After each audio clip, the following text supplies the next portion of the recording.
नमो भगवते वासुदेवाय। आइए भक्तों, कार्तिक मास के अंदर राजा प्रत देवऋषि नारद जी से पूछ रहे कि हे देवऋषि नारद जी, इस कार्तिक मास में आप मुझे ऐसे व्रतों का विधान बतलाइए जो सर कामना को सिद्ध करने वाले। तब देवऋषि नारद जी बोले कि राजा प्रत, अश्विनी मास पूर्णमासी को ब्रह्मा जी का व्रत होता है। कार्तिक मास चौथ के दिन भगवान श्री गणेश जी का व्रत होता है। ये व्रत सौभाग्य को प्रदान करने वाला है। कार्तिक मास अष्टमी को और अमावस्या को माँ भगवती लक्ष्मी का व्रत होता है। ये धन धान को देने वाला है। इसलिए कार्तिक मास के अंदर चौथ के दिन भगवान श्री गणेश जी का प्रभात काल स्नान करके पूजन करने से, अर्घ देने से, दुर्वा आदि अर्पित करने से, सच्चे मन से व्रत करके उनकी कथा सुन के रात्रि को चंद्रमा को अर्घ देने से हर स्त्री का सौभाग्य अटल रहता है। और जो कुंवारी इस व्रत को करती है उसको उत्तम, बड़ा पावन, चिरंजीव निमित पति प्राप्त होता है। इस प्रकार राजा प्रत कहने लगे कि भगवान, इसका महत्व, इसका इतिहास कहिए।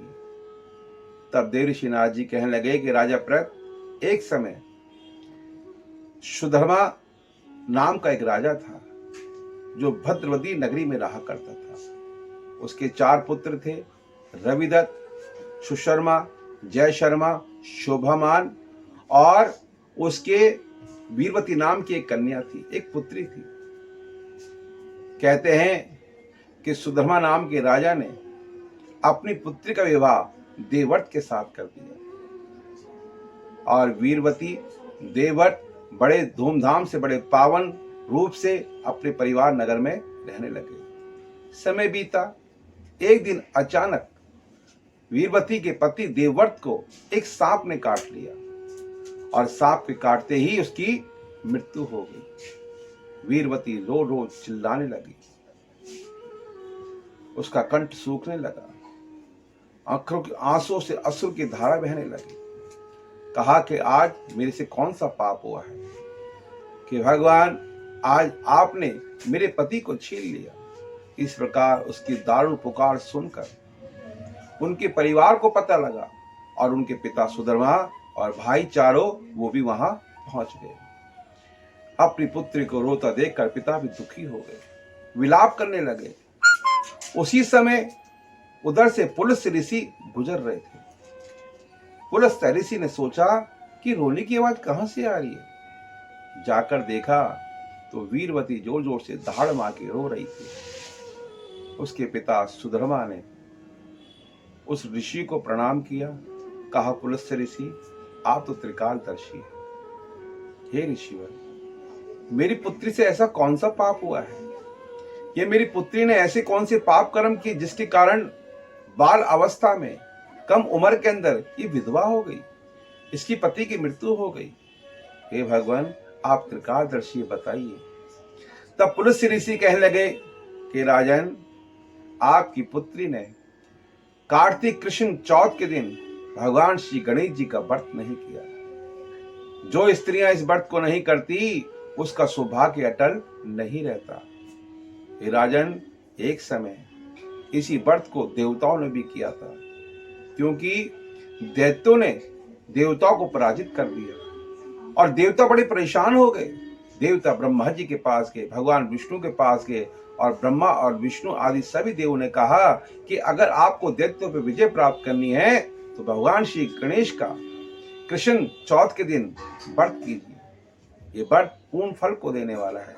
सब देवताओं ने भगवान श्री गणेश जी का व्रत किया।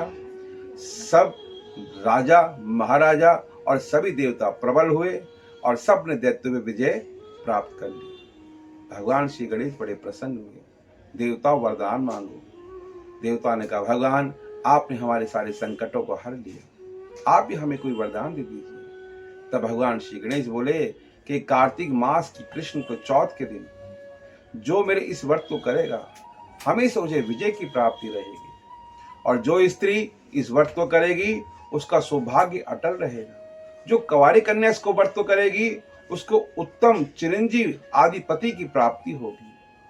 हे राजन, तुम्हारी कन्या ने इसी व्रत को नहीं किया जिसके कारण ये विधवा हो गई। इस प्रकार ऋषिवर कह के वहां से चले गए। सुधर्मा नाम के राजा ने अपने दामाद को तेल में रखवा दिया। इसी प्रकार कृष्ण कार्तिक मास की चौथ आई। उसकी पुत्री ने बड़ी धूमधाम से भगवान श्री गणेश जी का व्रत किया। निराहार रहकर रात्रि को चंद्रमा को अर्घ दिया। 56 प्रकार के भोग भगवान श्री गणेश जी को लगाए और भगवान श्री गणेश जी बड़े प्रसन्न हुए और प्रकट होकर उसको आशीर्वाद दिया कि वर मांगो। तब कहा कि भगवान मेरे को मेरा पति वापिस मिल जाए। भगवान श्री गणेश के आशीर्वाद से उसका पति देवव्रत वहां पर आकर उपस्थित हो गया। वीरवती नाम की कन्या तो बड़ी प्रसन्न हो गई कि भगवान आपके इसके व्रत से मैंने पति की प्राप्ति कर ली।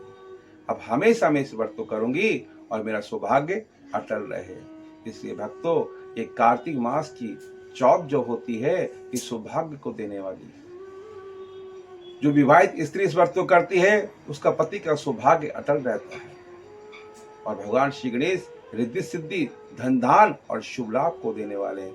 इसलिए हर स्त्री को, हर कन्या को इस व्रत को बड़े विधि विधान से करना चाहिए। बोल श्री गणेश भगवान की जय। बोल कार्तिक महाराज की।